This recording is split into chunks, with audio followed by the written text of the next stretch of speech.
Assalamualaikum warahmatullahi wabarakatuh. Kali ini saya akan membahas mengenai pemeriksaan akuntansi. Bab yang pertama, perencanaan penetapan strategi audit menyeluruh. Aktivitas-aktivitas yang ada dalam perencanaan yaitu aktivitas awal perikatan yang berupa penerima atau kelanjutan hubungan, surat perikatan audit. Yang kedua, aktivitas perencanaan yaitu penerapan strategi audit dan pelaksanaan prosedur penilaian risiko. Penerimaan berkelanjutan hubungan dengan klien. KAP harus menetapkan kebijakan dan prosedur untuk menerima dan keberlanjutan hubungan dengan klien dan perikatan tertentu yang dirancang untuk memberikan keyakinan memadai bahwa KAP hanya akan menerima atau melanjutkan hubungan dan perikatan. Prakondisi suatu audit.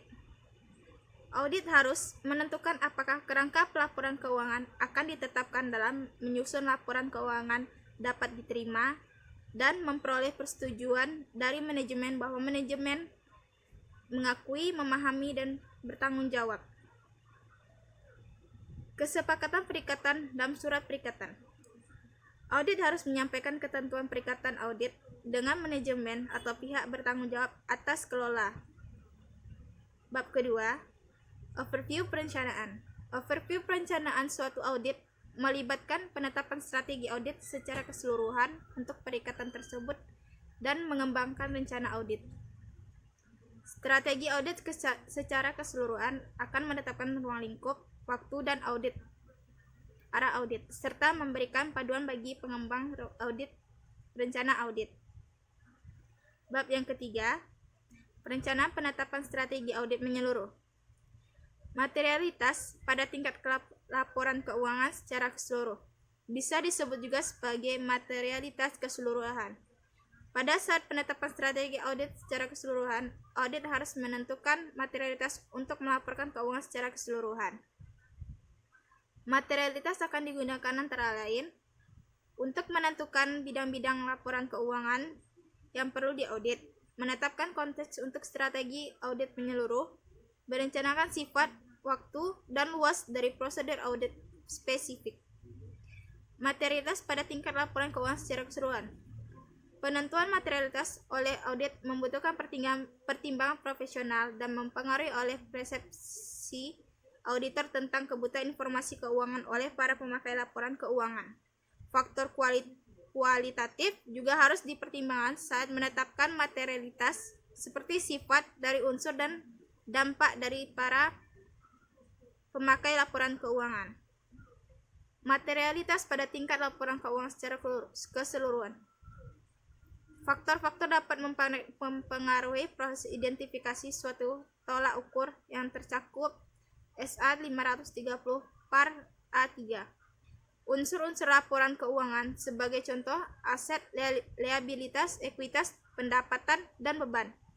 Apakah terdapat unsur-unsur yang menjadi perhatian khusus para pemakai laporan keuangan suatu entitas tertentu? Contoh untuk tujuan mengevaluasi kinerja keuangan. Pemakaian laporan keuangan cenderung akan fokus pada laba dan pendapatan maupun aset bersih.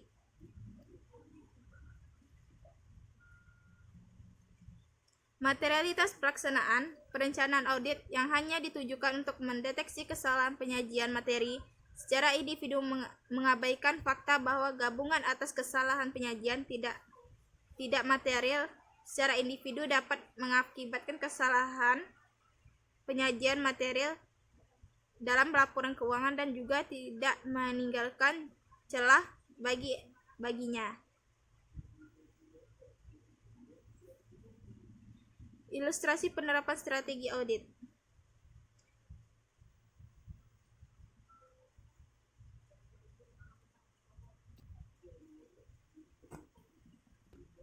Bab keempat yaitu perencanaan pengembangan rencana audit.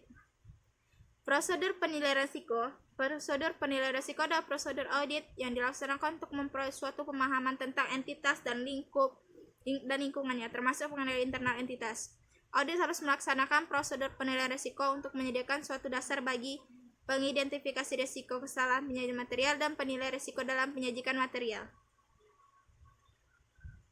Prosedur Penilaian risiko. Audit harus melaksanakan 3 prosedur penilaian risiko tersebut dalam pelaksanaan memperoleh pemahaman entitas yang diharuskan. Misalnya aspek faktor eksternal, sifat entitas dalam pemahaman entitas dalam lingkungannya ataupun pengendalian internal. Pemahaman atas entitas dan lingkungannya. Risiko bisnis. Risiko bisnis dapat berasal dari kondisi peristiwa, keadaan, tindakan atau tidak melakukan tindakan yang mempengaruhi secara negatif maupun entitas dalam memenuhi tujuan atau menjalankan strategi.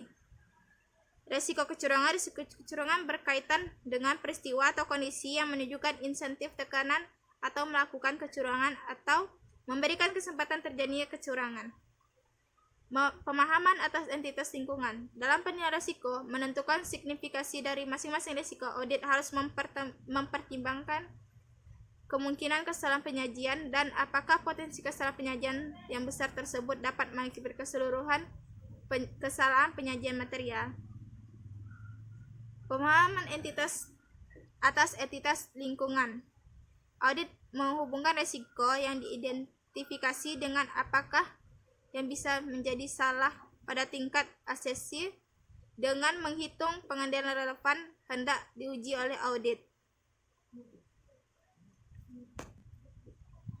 Bab kelima yaitu perencanaan pengembangan audit. Perencanaan pengembangan rencana audit.